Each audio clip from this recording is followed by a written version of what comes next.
안녕하세요. 캘리그라피를 쓰는 캘리그라피 작가 으뜸캘리의 이으뜸입니다. 오늘부터는 이제 쇼츠 대신 영상을 한 편 올리려고 지금 영상을 틀었는데요. 간단하게 오늘 찍을 영상은 독학하시는 분들을 위한 영상으로 처음 시작하고자 합니다. 독학하시는 분들, 캘리그라피 독학하시는 분들이 가장 고민이신 게 어떤 제품을 사용해야 되냐를 아마 가장 고민하실 것 같아요. 그래서 오늘 이제 제가 쓰고 있는 도구들을 이제 보여드리고, 그 다음에 여러분들께 가장 추천드리는 도구, 그 다음에 마지막으로는 어떻게 연습해야 될지 간단한 방법을 소개시켜 드리는 영상을 찍어보고자 합니다.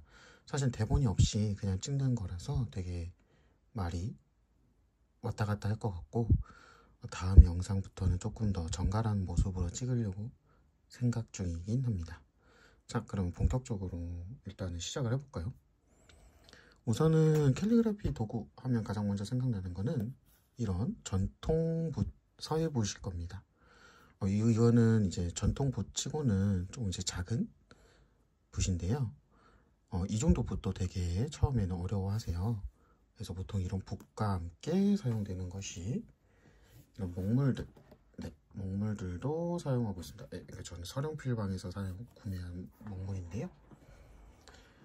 근데 이런 이제 붓을 가지고 보통 캘리그라피를 공부하시는 분들, 독학하시는 분들은 없으실 거예요. 아마 대부분이 이 붓과 가장 비슷한 붓펜으로 이제 공부를 하실 텐데요. 제가 가지고 있는 붓펜들 몇 개를 소개시켜 드릴게요. 우선은 가장 여러분들께 익숙한 쿠레타케 붓펜입니다. 제 거는 22호고요. 이게 지금 화면이 잘 안 보이겠지만 쿠레타케 붓펜 22호입니다. 대부분 많은 작가님들이 사용하시는 붓펜이고, 저도 역시 원데이 클래스나 혹은 어디서 강의할 일이 있으면 가장 많이 사용하는 도구이기도 합니다. 그 다음에 쓰는 도구들이 이런 모나미 붓펜, 편의점에서 여러분들께서 가장 많이 찾으실 수 있는 모나미 붓펜 종류고요. 비슷한 이제 모양새로 제노 붓펜도 같이 있습니다.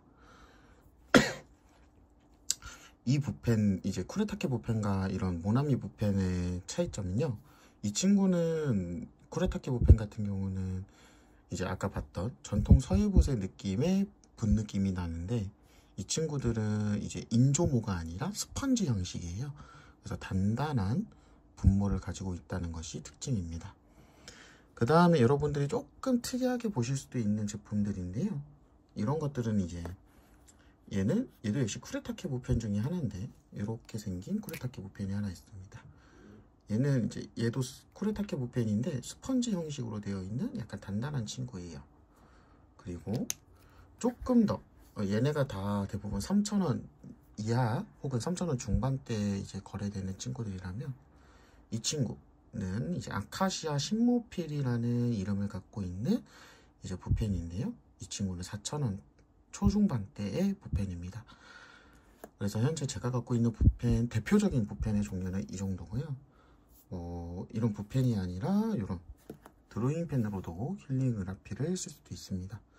많은 작가님들이 사용하시는 도구 중에는 이제 나무젓가락도 있고요, 면봉도 있고, 뒷펜도 있고요, 만년필도 있고, 다양한 종류가 있는데요. 오늘 제가 보여드리는 가장 기본적인 종류, 일단 붓펜으로 여러분들께서 독학을 하시면 좋을 것 같습니다. 일단은 이 많은 종류 중에 그러면 뭘 선택해야 되나요? 라고 저한테 딱 하나만 정하라고 한다면, 저는 무조건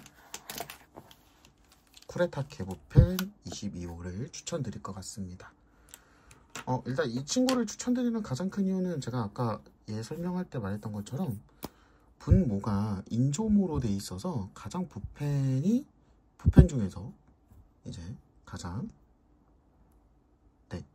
아마 이제 붓의 느낌과 동일한 느낌을 줄 수 있고요. 22호부터 24호도 있고 몇 호도 있고, 이제 호수가 되게 다양해서 이거에 익숙해진다면 다른 호수를 가지고 이제 되게 굵은 글씨, 얇은 글씨들을 되게 자유롭게 쓸 수 있습니다.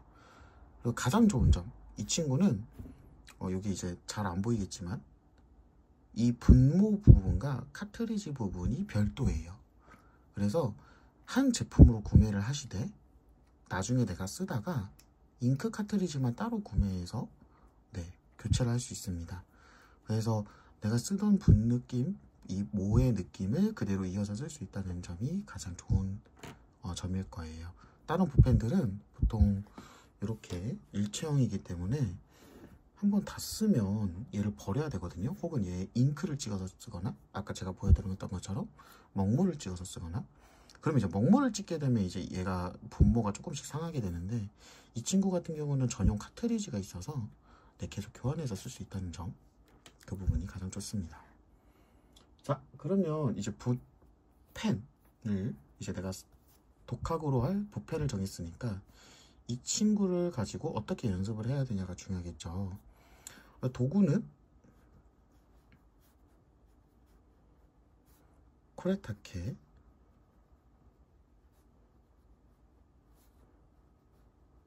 붓펜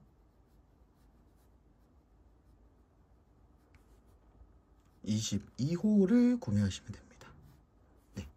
그리고 여러분들께서 용지를 어떤 걸 써야 하나요? 라고 물어보실 때 저는 무조건 A4 용지를 사용하라고 말씀드려요. 우선은 화선지는 사용 안 하시는 게 좋으세요. 화선지 같은 경우는 먹물을 되게 많이 먹고 이제 잉크를 되게 많이 먹는 종이라서 이 붓펜으로 할 경우에는 붓펜이 빨리 망가지고 그리고 잉크도 되게 빨리 소모됩니다. 그래서 A4 용지처럼 부드러운 종이에다가 여러분들께 연습을 처음 독학을 하실 때, 그러니까 시작하실 때 이 붓펜을 사용하시면 되게 좋고요. 영상 제가 후반부에도 조금 이따가도 말씀드리겠지만 A4 용지를 구매하실 때 우선은 저는 처음 하실 때 한 박스를 구매하라고 말씀을 드려요. 이 한 박스는 뭐냐면 내가 연습을 끝낼 양입니다.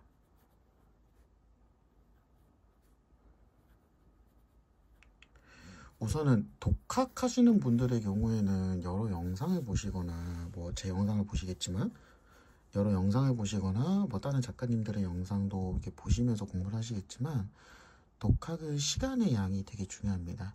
그리고 내가 얼마나 많은 글씨를 쓰느냐도 중요하고요. 저 역시 6년이라는 시간 동안 독학을 할 때 카페 가서 노트 한 권 다 쓰고 오기 같은 거를 연습을 했었거든요. 근데 이제 그때는 이제 무지 노트, 뭐 재활용 노트 이런 데다 써서 붓펜이 굉장히 빨리 망가지기도 했어요. A4 용지에다 쓰면 그런 점은 조금 덜 하거든요. 그래가지고 A4 용지 한 박스를 구매하셔서 그 한 박스를 다 쓰는 거를 첫 이제 목표로 잡으시면 되게 좋을 것 같습니다.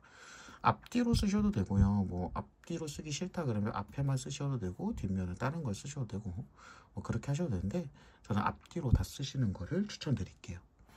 자, 그러면 도구랑 용지도 결정됐는데 그럼 연습을 어떻게 해야 되나요? 독학 연습 방법이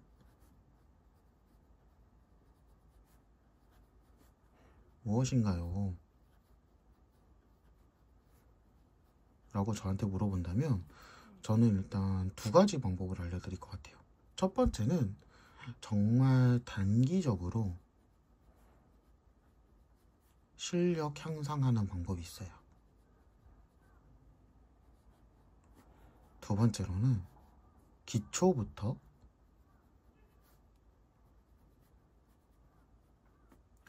이제 닦아나가는 연습이 있습니다. 오늘은 이제 두 가지 방법 다 설명을 드릴 거예요. 근데 선택하시는 건 이제 여러분들의 자유고 저는 두 가지 다 영상을 조금씩 찍어서 올릴 예정입니다. 자, 그러면 단기적인 실력으로 여러분들께서 실력을 만약에 올리고 싶다, 내가 단기적인 방법으로 이제 이 캘리그라피를 되게 빨리 실력을 늘리고 싶다 라고 하시는 분들께서는 가장 먼저 해주셔야 되는 게 있으세요. 바로 좋아하는 작가를 결정하시는 거세요. 한번 자세하게 조금 이야기를 해볼까요? 제가 양면을 다 쓰라고 했으니까 저도 양면을 다 쓸게요. 자, 첫 번째, 단기적으로 실력을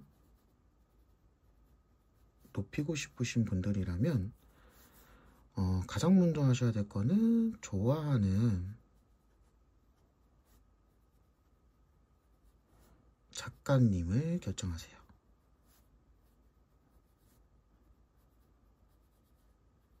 이 작가님을 결정하는 방법은 뭐 여러 가지일 거예요. 인스타그램으로 결정하셔도 되고요. 아니면 뭐 인스타그램이나 아니면 페이스북 이런 데서 결정하셔도 되고요. 그러니까 SNS에서 찾으라는 거예요. 제 말은 SNS에서 검색해서 찾아주세요. 그러면 첫 번째로 이분을 결정하셨다면 이제 이때부터는 이분이 쓰셨던 게시물의 글씨들을 따라 쓰세요. 이거는 이제 저희가 보통 어디 좀 다른 이야기로 하면 카피라 그러죠. 예, 카피를 계속 하시는 거예요. 근데 카피를 할 때 중요하게 생각하셔야 되는 게 이 카피를 무작정 따라 써라 라고 한다면 뭐 솔직히 독학 영상에서 남들이 다 할 수 있는 이야기잖아요. 그래서 저는 조금 더 자세하게 알려드리려고 합니다. 단기적으로 실력을 높이시고 싶으신 분들이 좋아하시는 작가님들이 결정이 되고 SNS를 확인한 다음에 그분의 글씨를 따라 쓰실 때 가장 중요하셔야 되는 게 강조되는 부분을 파악하시는 거예요. 그 작가님이 어떻게 강조를 하셨는지 예시를 들어볼게요. 만약에 제가 오늘도 수고했어요 라는 글씨를 썼을 텐데 오늘도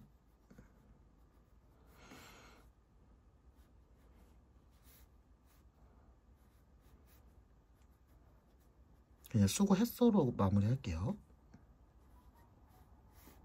자, 이렇게 제가 오늘 썼다고 할게요.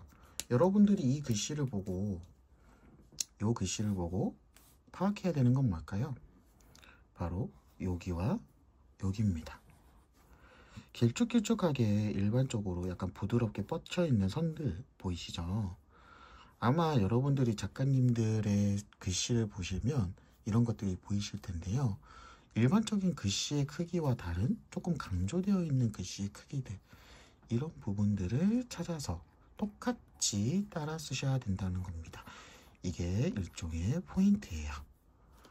자, 이런 거를 따라 쓰시는데 어느 정도로 따라 쓰셔야 되냐? 완벽하게 따라는 못 쓰실 거예요. 왜냐하면 지금 제가 말하는 이 독학의 기준은 초반에 얘기해 드렸을 되겠지만 완전 처음 하시는 분들의 기준입니다. 네, 처음 붓펜을 잡으시는 분들이 작가의 글씨를 따라 쓰는데 완전히 똑같이 따라 줄 수는 없으실 거예요. 그럼 대부분 비슷비슷하게 따라 쓰실 텐데 되도록이면 내가 최대한 따라 쓴다는 생각으로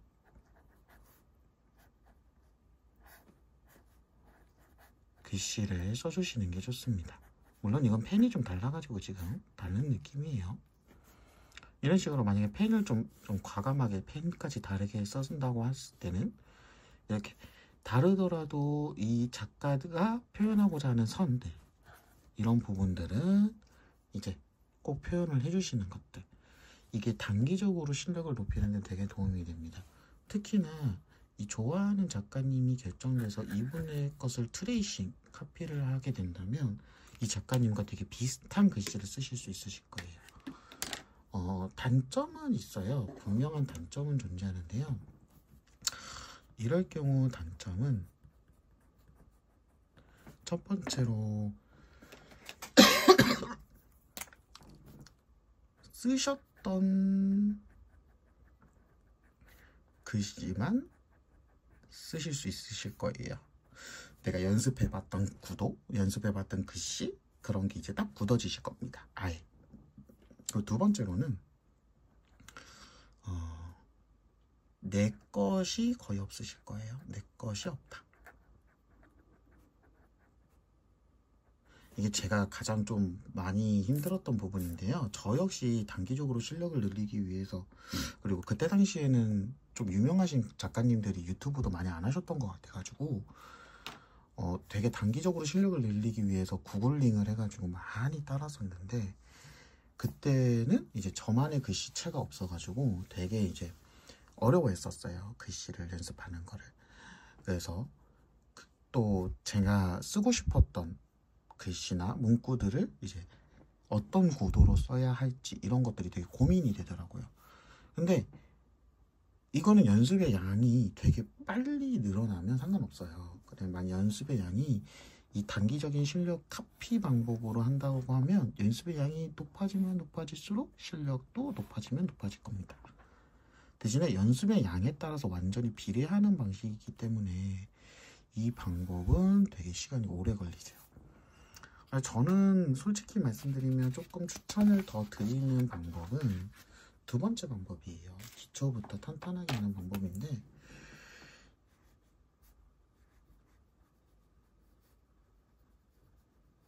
이제 이 기초부터 탄탄하게 하는 방법은 되게 많이 알려져 있습니다. 우선 기본적으로 선연습을 하실 거예요.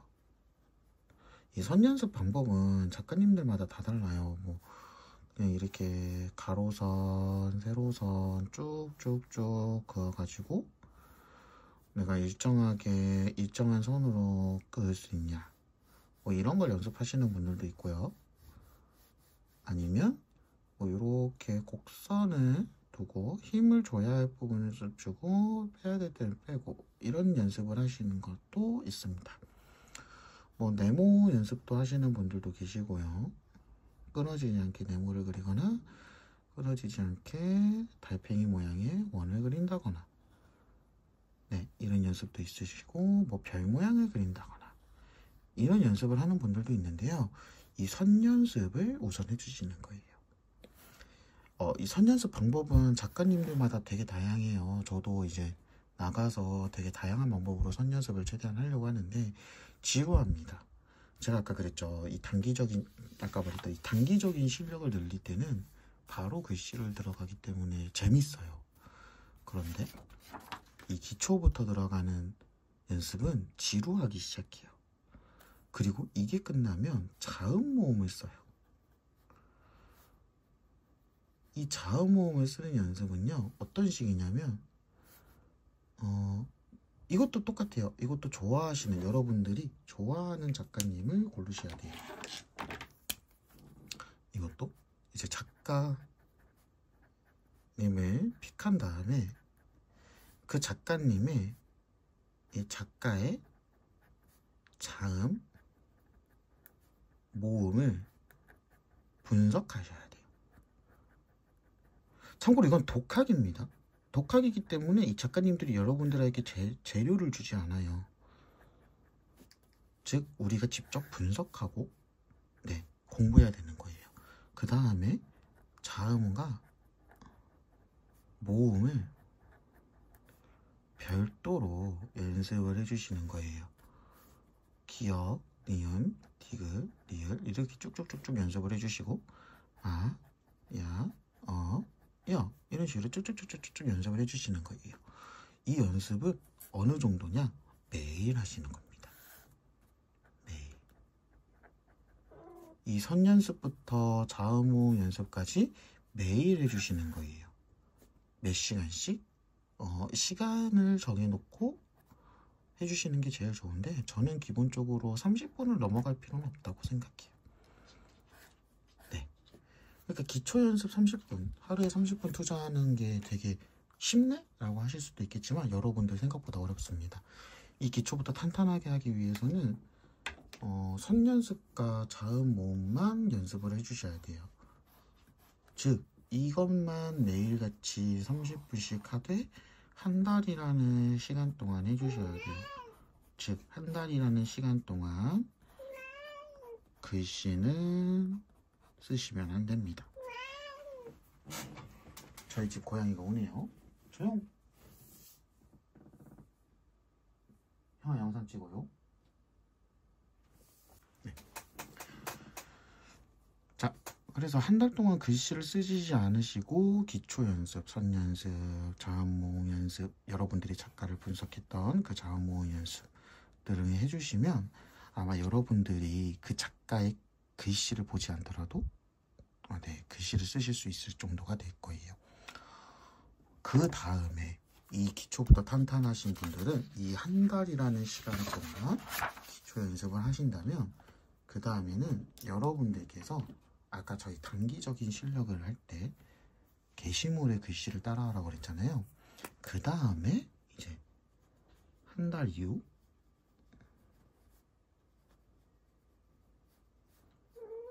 작가의 글씨를 카피해 주세요. 그러면 글씨만 썼을 때에 비해서 되게 빨리 실력이 향상하는 게 느껴지실 거예요. 근데 이 한 달 동안 글씨를 쓰지 않는다라는 게 되게 어려운 일이에요.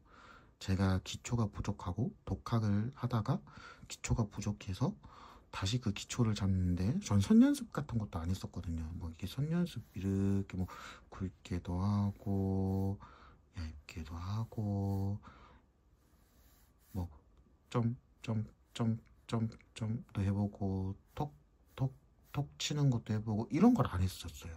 저는 진짜 거의 한 4년 정도까지는 계속 글씨 카피만 해왔거든요. 그러니까 발전이 없는 거예요. 어느 정도 내가 이렇게 올라가서 여기서 이렇게 올라가야 되는데 여기서 계속 이렇게 된 거죠.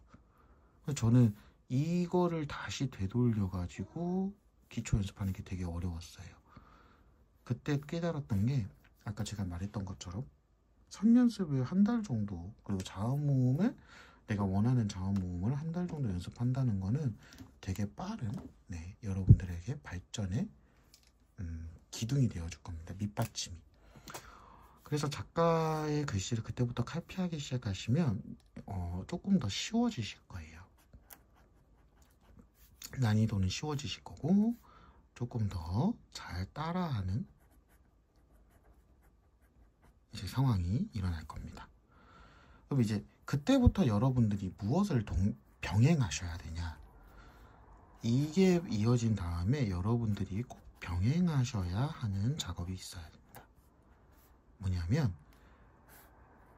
구도를 변경해 보시는 거예요. 지금 아마 시간이 조금 지난 것 같긴 한데요, 여기까지만 이야기하고 오늘 그냥 첫 번째 영상은 넋두리식으로 하는 거였으니까 한번 그냥 이야기를 하자면, 여러분들이 보셨던 작가의 글씨의 구도가 있을 거예요. 아까 제가 썼던 글씨를 다시 한번 써볼까요? 예시로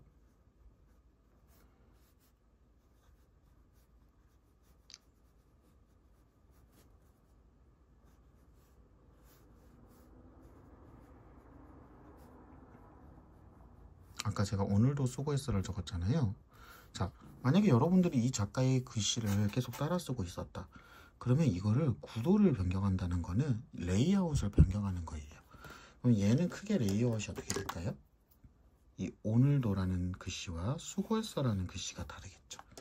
그러면 레이아웃을 바꿔서 써보는 거예요. 수고했어가 위로 올라가고 오늘도가 다시 밑으로 내려올 수도 있겠죠. 여기서 한번 더 바꿔보세요. 여기서 또 한번 다른 방법으로 바꾸는 거예요. 이렇게 위아래로 나뉘는 게 아니라 옆으로 갈 수도 있잖아요. 그래서 오늘도 수고했어, 이런 식으로 옆으로 나눠서 쓸 수도 있고, 얘를 또 계단 형식으로도 바꿀 수 있을 거예요. 오늘도 대충 쓸게요. 그냥 수고했어. 네, 이런 식으로 다양한 구도를 바꿔보시는 거예요. 레이아웃을 바꾼다고 할게요.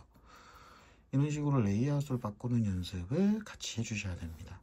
즉, 작가의 글씨를 똑같이 따라하되 이런 특징을 따라해 주시면서, 작가의 특징을 따라해 주시면서 레이아웃을 분리하는 방법, 그리고 재편집하는 방법을 연습을 해주세요. 여기까지가 독학의 방법이에요. 기본적인, 정말 기본적으로 여러분들이 독학을 하실 때 하실 수 있는 방법입니다. 일단 이것까지 하시면 웬만한 독학의 방법은 끝난 거예요. 솔직히 말하면. 이제 제가 다음에 이제 독학에 관련해서 조금 더 자세하게 말씀드릴 때는 제가 가지고 있는 기술들이나 스킬들, 혹은 제가 독학 때 어떻게 연습을 했는지 이런 것들을 알려드릴 건데, 이 정도만 하셔도 솔직히 어느 정도의 글씨를 쓰실 수 있으세요. 여러분들의 노력 여하에 따른 거겠지만, 네, 독학은 노력 여하에 되게 많이 영향을 미쳐서 그런 여하에 따른 거겠지만, 이 정도만 한 달, 두 달, 이제 한 달은 기초라고 했지만, 아까 우리가 기초 필요 없는 경우에도 거의 한 3달 정도까지만 매일 시간을 여러분들께서 잡아두시고, 그 시간의 양을 다 사용하셔서 A4 용지 한 박스를 다 쓰셨다라고 하신다면, 여러분들의 글씨는 어느 정도 구도가 잡힌 글씨가 나오실 겁니다. 물론 이제 그거는 나중에 기초를 튼튼하게 하시거나, 혹은 작가들의 도움을 받아서, 저나 아니면 이제 다른 진짜 전문 작가들의 도움을 받아서 탄탄한 구조를 가지는 글씨를 연습하셔야 되겠지만, 독학으로는 어느 정도 수준까지는 쓰실 수 있으실 거예요. 그 다음부터는 개인이 어떻게 공부하는지에 따라 독학의 수준이 이렇게 확 올라가거나 아니면 뚝 하고 떨어질 수도 있다는 겁니다. 오늘은 간단하게 제가 독학을 할 때 필요한 도구라던가 쿠레타케 볼펜을 소개해드리고, 그리고 어떤 방법들이 있는지 2가지 방법을 소개해드렸어요. 아마 되게 대본도 없이 그냥 제 머릿속에 있는 것들을 간단하게도 아니죠, 그냥 풀어내서 여러분들한테 설명을 드리기 위해 영상을 찍은 건데요. 다음부터는 조금 더 간단하게 한 5분 내외로 여러분들께 필요한 정보를 제공해드리는 그런 시간을 가질 수 있도록 해보겠습니다. 일단 독학하시려고 하는 분들 힘내시고요. 저도 영상 준비 잘해서 여러분들에게 도움이 되도록 한번 노력해 보겠습니다. 휴대폰으로 영상 처음 찍어보는데 쇼츠 영상 빼고 이렇게 길게 찍는 건 처음이라 어떻게 나오는지 궁금하긴 하네요. 자, 그러면 모두 감사드리고요. 좋아요와 구독 눌러주시면 제가 영상 제작하는데 굉장히 도움이 많이 되니까 많이 눌러주시길 부탁드리겠습니다. 자, 모두들 즐거운 글씨 공부하시고 행복한 하루 되세요. 안녕.